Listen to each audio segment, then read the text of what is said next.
வணக்கங்க. இது அங்காளம்மன் சத்யா வீடியோ. இந்த சேனல் வந்துங்க இப்போது ஒரு 40,000 சப்ஸ்கிரைபர் நெருங்க போகுது.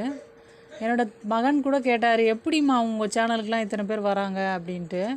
அவங்களோட நினப்பு என்னென்னாங்க, அவங்க படிக்கிறாங்கன்னா அது சம்மந்தமான விஷயங்கள், அரசியல் அது மாதிரி பேசுகிறவங்களுக்கு தான் வந்து சப்ஸ்கிரைபர் வருவாங்க அப்படின்னு நினச்சி என்னோடய மகன் பேசுகிறாரு.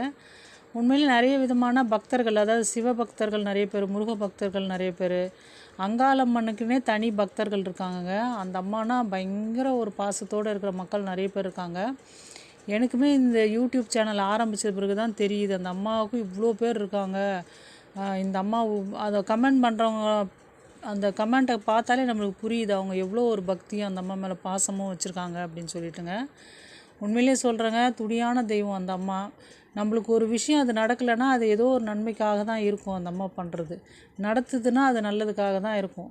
நம்ம எதுவாக இருந்தாலும் பொறுத்திருந்து நம்ம பார்க்கணுமே ஒழிய, நம்மளுக்கு இது நடக்கலையே அப்படின்னு ஃபீல் பண்ணக்கூடாதுங்க. நடக்காததுக்கும் ஒரு காரணம் கண்டிப்பாக இருக்கும். அது நம்ம நல்லதுக்காக தான் இருக்கும். பின்னாடி பார்க்கும்பொழுது எதுவாக இருந்தாலும் அந்த அம்மா கொடுக்குறது எதுவாக இருந்தாலும் அது நம்ம நன்மைக்காக மட்டும்தாங்க இருக்கும்.